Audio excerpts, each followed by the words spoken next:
अस्सलाम वालेकुम दोस्तों। अॼु जे हिन वीडियो में असां सिखंदासीं स्टेटस में 7 रंगनि जा अखर कीअं ठाहिजनि। त मूंसां गॾु रहिजो। प्लस जे निशान ते क्लिक कयो, ख़ाली खाको खणो। हाणे असांखे जेकी तस्वीर या बैकग्राउंड या कहिड़ी शइ तव्हांखे जेकी माना लॻाइणी आहे स्टेटस में उहा खणो। पहिरियां मीडिया ते अचो, तव्हांखे जेकी शइ खपे उहा खणो। फोटू आहे त फोटू, जे बैकग्राउंड आहे त बैकग्राउंड। हा, बैकग्राउंड थो खणा, ब्लैक कलर जो बैकग्राउंड थो खणा। हाणे हिन ते असां टाइपिंग कंदासीं। म्यूज़िक खणो, म्यूज़िक तव्हांखे जेको खपे उहो खणो। मां त हाली कोन थो खणा, तव्हांखे जेको खपे उहो खणी सघो था। मां हिन ते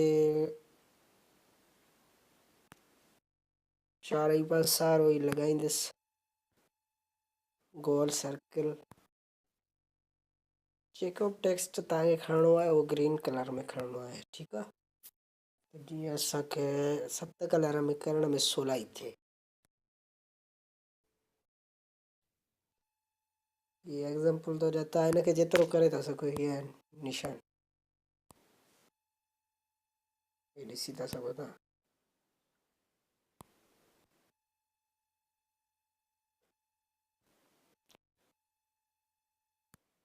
ठीकु आहे, हाणे हिन ते टाइपिंग कंदासीं असां। हीउ कीबोर्ड तमामु बहितरीनु आहे।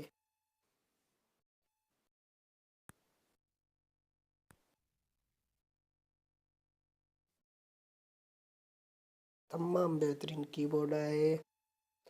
हिन जी लिंक मां तव्हांखे डिस्क्रिप्शन में ॾेई छॾींदुसि, उते वञी डाउनलोड करे वठिजो।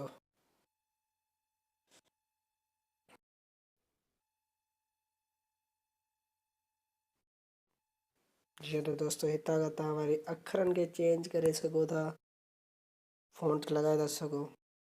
फ़ॉन्ट कहिड़ो तव्हांखे खपे, जेको खपे उहो रखे था सघो। अखरनि जो बि रंग ग्रीन रखिणो आहे जीअं त असांखे सवली थिए। हिन में एनिमेशन केतिरा ई आहिनि जेके तव्हां खणो। हीअ एनिमेशन आहे, हीअ एनिमेशन आहे, जेको तव्हांखे खपे। आउटसाइड में जेको तव्हां रखो। आउटसाइड जो भाई बैकग्राउंड ॾेई था सघो। हितां कलर चेंज करे था सघो, जेको सो आहे पासनि वारो। त दोस्तों हाणे मूं हिन में म्यूज़िक न ॾिनो, तव्हां ॾेई था सघो। तव्हां जेको म्यूज़िक ॾियणु चाहियो उहो ॾेई था सघो। मां हाणे हिनखे सेव कंदुसि, ठीकु आहे। सेव करण खां मां लोकेलिटी थो सेव कयां। उन खां बाद में वरी हिन ते प्लस जे निशान ते क्लिक कयो, वरी ख़ाली काको खणो, वरी मीडिया ते क्लिक कयो। तव्हां वटि 7 कलर वारो वीडियो हुअणु लाज़मी जे न आहे त मां लिंक डिस्क्रिप्शन में ॾेई छॾींदुसि, उते वञी डाउनलोड करे वठिजो, ठीकु आहे। 7 कलर जो वीडियो लाज़मी हुअणु घुरिजे। हीअ हाणे मूं 7 कलर जो वीडियो आहे। हाणे तव्हां वटि जेतिरो बि हुजे ट्रांसलेशन, जेतिरो बि वीडियो तव्हां ठाहियो ओतिरो हिन ई रखो। वरी हिते अचो, भाङे ते अची वरी हितां वीडियो खणो जेको तव्हां ठाहियो आहे उहो रखिजो। हिते अची पूरो कंदा, पोइ अचिजो क्रोमा की ते। क्रोमा की जो जेको आहे ॿई बराबरि रखणियूं आहिनि, 50 हुतां 50 हुतां, ॿई बैलेंस रखणियूं आहिनि। तंहिंखां पोइ ही पूरो करिणो आहे हिकु जेतिरो, त जीअं तमामु बहितरीनु नमूने सां नज़र अचे। हाणे दोस्तों हीअ हलाए ॾिसो, 7 कलर में थी वियो।